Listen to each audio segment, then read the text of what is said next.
So hello everyone, स्वागत है आप सभी का अपने यूट्यूब चैनल में।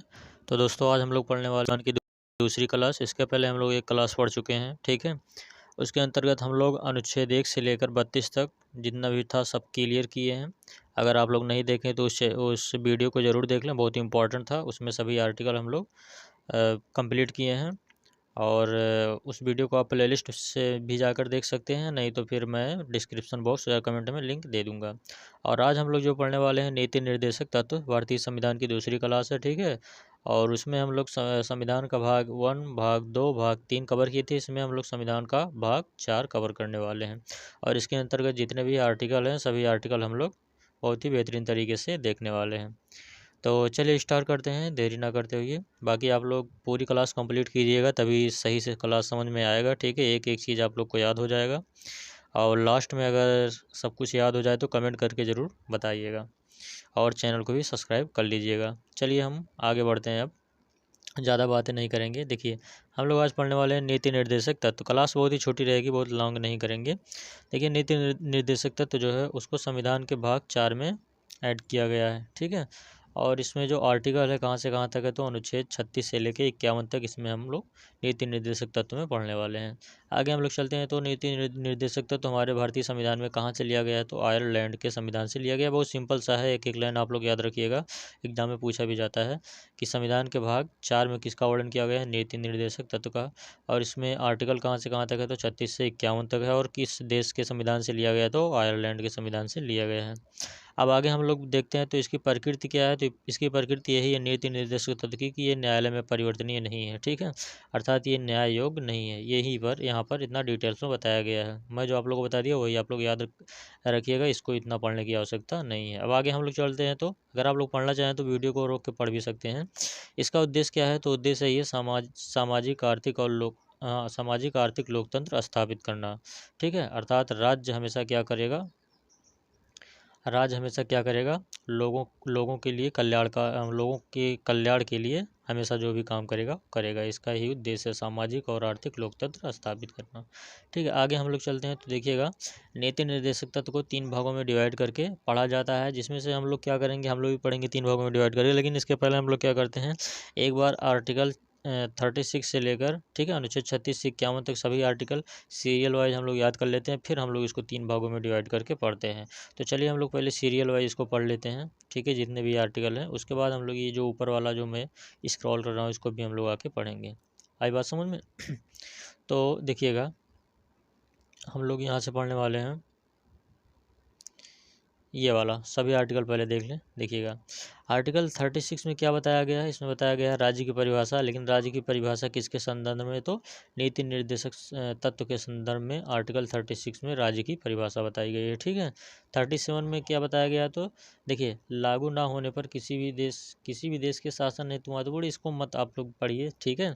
हम यहाँ पर मैं आप लोग को फिर से बता रहा हूँ। देखिए, 36 में राज्य की परिभाषा बताई गई, 37 में बताया गया कि यह न्यायालय में परिवर्तनीय नहीं है। आई बात समझ में? अर्थात आप नीति निर्देशक तत्व के खिलाफ आप न्यायालय में शरण नहीं ले सकते हैं। आई बात समझ में?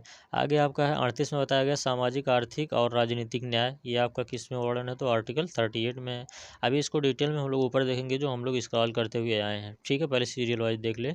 39 में आपका बताया गया समान साधन आजीविका, या कह सकते हैं समान कार्य के लिए समान वेतन का वर्णन आपका 39 में ही बताया गया है, ठीक है।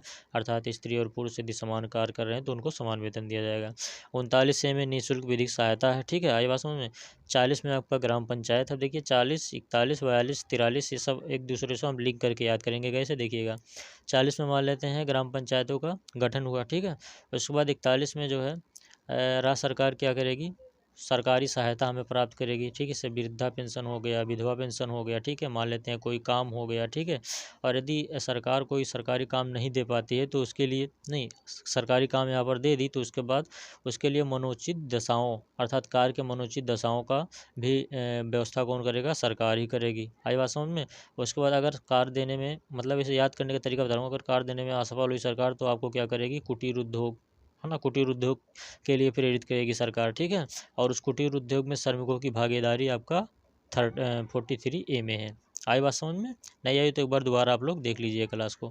उसके बाद 44 में है आपका एक समान सिविल संहिता, समान नागरिक संहिता आप लोग कह सकते हैं, ठीक है। अर्थात इसमें क्या होगा, सभी धर्मों के लिए एक समान कानून होगा, तलाक एवं क्या कहते हैं, हाँ, तलाक एवं शादी के लिए। उसके बाद आपका आ जाएगा इसमें आपका 45 में आ जाएगा 6 से 14 वर्ष के बच्चों के लिए जो शिक्षा का वर्णन है, ये आपका 45 में, इसको डिटेल में अभी हम लोग ऊपर देखेंगे। उसके बाद 46 में आपका SC ST के संरक्षण या आरक्षण से संबंधित जो है वो आपका 46 है, ठीक है।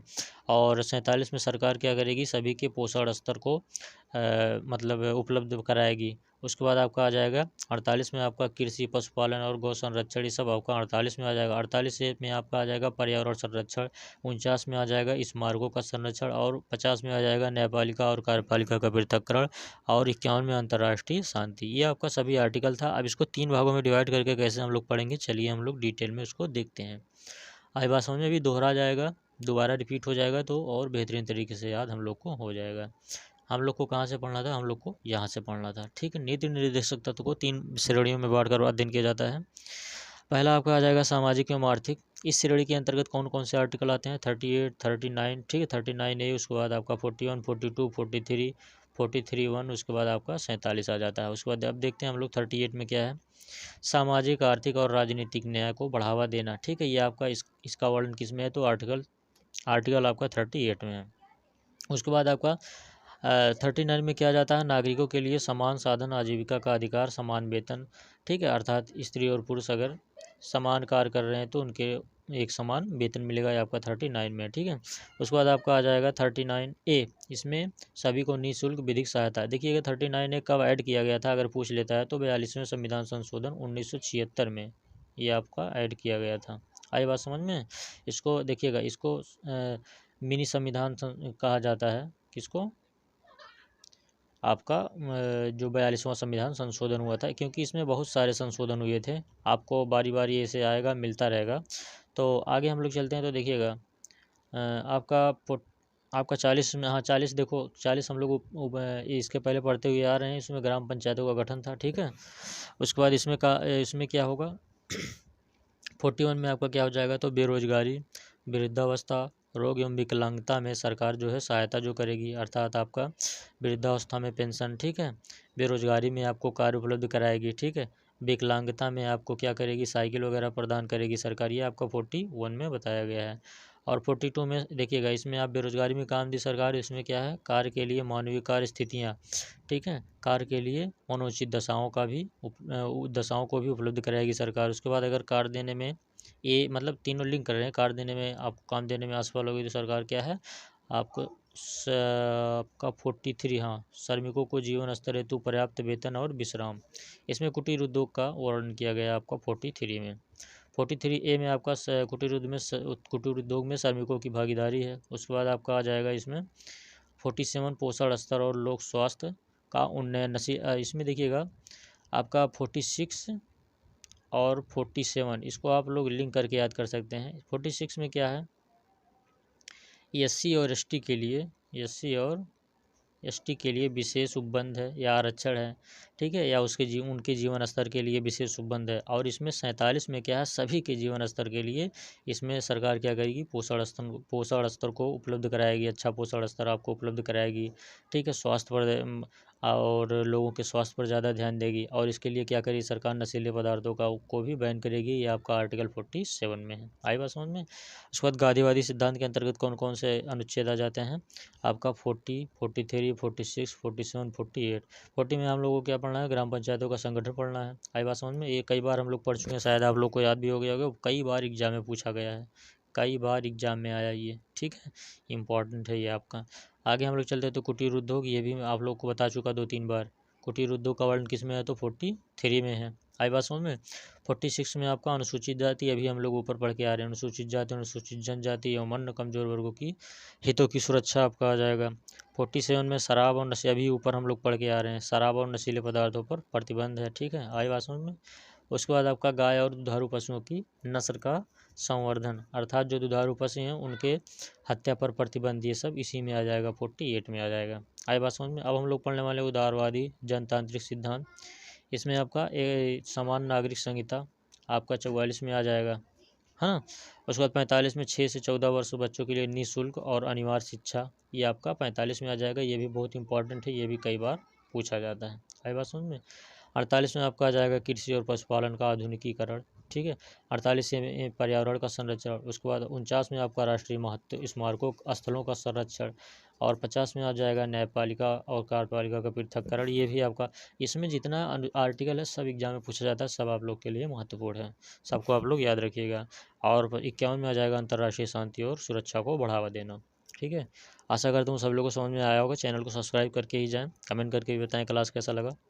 अब मिलते हैं नेक्स्ट क्लास में, आज के लिए इतना ही।